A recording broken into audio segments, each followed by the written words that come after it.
Jewellery shop पर बुर्का या हिजाब पर बैन लगाने के फैसले पर असदुद्दीन ओवैसी का बयान सामने आया। महाराष्ट्र के सोलापुर में एक सभा को संबोधित करते हुए ओवैसी ने अपनी बात रखी। उन्होंने कहा कि मेरा ख्वाब है कि एक दिन हिजाब वाली महिला देश की प्रधानमंत्री बने। उधर सियासत से लेकर मजहबी रंग पर जंग छिड़ गई है।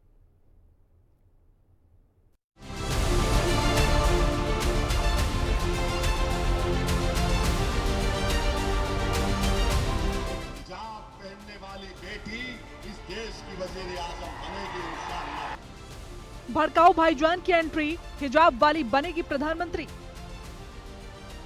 यूपी से लेकर बिहार, बुर्के हिजाब पर आर पार।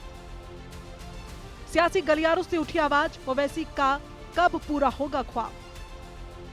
एआईएमआईएम चीफ और हैदराबाद से सांसद असदुद्दीन ओवैसी ने बुर्का हिजाब विवाद के लिए एक बड़ा बयान दिया है। उन्होंने कहा कि भारत में भविष्य में हिजाब पहनने वाली महिला देश की प्रधानमंत्री बनेगी। पाकिस्तान के संविधान में लिखा हुआ है कि सिर्फ एक ही मजहब का आदमी पाकिस्तान का प्राइम मिनिस्टर या सदर बन सकता है। बाबा साहिब अम्बेडकर का जो संविधान है वो ये कह सकता है कि कोई भी भारत का नागरिक वजीर आजम बन सकता है, सदर जमहूरिया बन सकता है, चीफ मिनिस्टर बन सकता है, मेयर बन सकता है।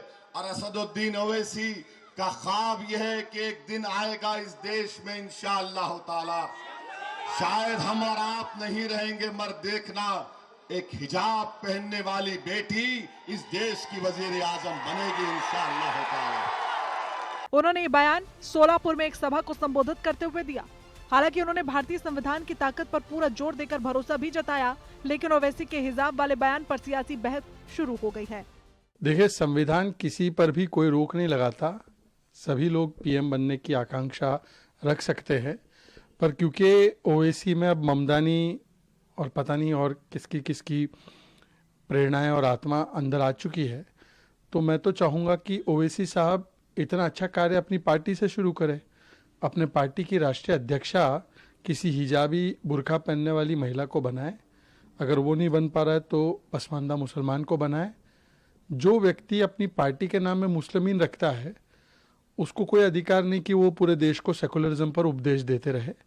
और भारत में जिसको जो बनना है उसको संविधान ने खुली छूट दी है। हिंदू मुसलमान हो जाए तो 100 वर्ष तक बीजेपी रहेगी, यही लोग कर रहे हैं। खैर, हम न करने नहीं देंगे।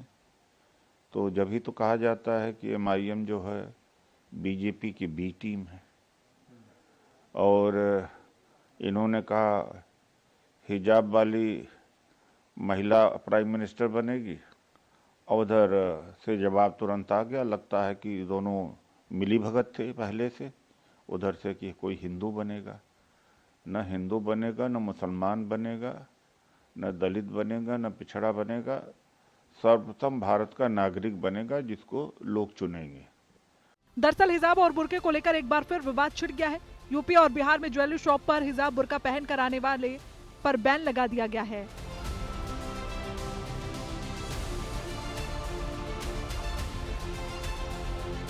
यूपी से लेकर बिहार तक बुर्का और हिजाब पर प्रतिबंध की मांग करने पर मजहबी तकरीरें भी शुरू हो गई हैं। बुर्का, हिजाब और हेलमेट और मफलर पहन करके यहाँ नहीं आना है।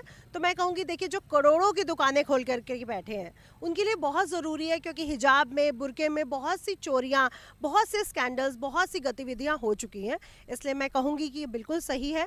और वैसे भी अगर आप हिजाब की बात करते हो, बुर्के की बात करते हो, तो अगर आप कुरान को पढ़ते हो तो कुरान में ये मेंशन किया गया है कि एक ढीला ढाला वस्त्र जो पूरे शरीर को ढकाओ, जो सिर को ढकाओ। ये अरब कंट्रीज़ में जहाँ पर रेत बहुत चलती थी वहाँ के लिए बनाया गया था, और शर्म और हया के पर्दे के लिए बनाया गया था। लेकिन इसका मतलब ये नहीं है कि आप अपनी आइडेंटिटी छुपाओ, आप अपना फेस छुपाओ। जहाँ पर आज लड़कियाँ, चाहे वो मुस्लिम धर्म की हो चाहे वो हिंदू धर्म की हो, एयर पायलट बन रही हैं, इतनी बड़ी साइंटिस्ट बन रही हैं, इतने बड़े बड़े हिस्सों में काम कर रही है, कोई डॉक्टर है, तो आपको आपकी आइडेंटिटी छुपाने की कोई ज़रूरत नहीं बनती है। तो बुर्का बैन होना चाहिए। अभी जो प्रॉब्लम हो रही है, तो सबसे पहले आप अगर अभी का प्रॉब्लम पटना वाला खासतौर से जो वीडियो आप देखिएगा, उसमें साफ जाहिर है कि वो जो मर्द है वो मर्द बुरखे के आवाज़ में आया। तो मैं कहीं पे भी इसे डिफेंड नहीं करती हूँ। जो सुनार हैं उनकी अपनी है एक मेंटेन करनी है, उनको अपना कारोबार चलाना है। अगर उन्होंने ये तय किया है, इट्स ओके। सिर्फ एक शॉप नहीं है, औरतों के पास भी बहुत सारे ऑप्शंस हैं। जो महिला हिजाब करती है वो हिजाब में ही रहेगी, जो महिला बुर्का करती है वो बुर्का में ही रहेगी, अगर वो सच्चे दिल से कर रही है। और नहीं कर रही है तो फिर तो बात ही नहीं है। तो फिर तो नाम में आप कुछ भी कर लो, कुछ भी नाम रख लो, कुछ भी काम कर लो, डजेंट मैटर। तो नाम के मुसलमान हैं तो उनके लिए ये कहना बड़ा आसान है कि बुर्का में क्यों और ये वो, क्योंकि उन्होंने वो चीज़ जाना ही नहीं है। जाहिर है कि व्यापार करने में जो दिक्कतें, जो परेशानी सामने आ रही हैं, सबको लेकर हिजाब और बुर्के पर प्रतिबंध समझ में आता है, लेकिन ओवैसी का ख्वाब समझ से परे है। स्पेशल रिपोर्ट, हिंदी खबर।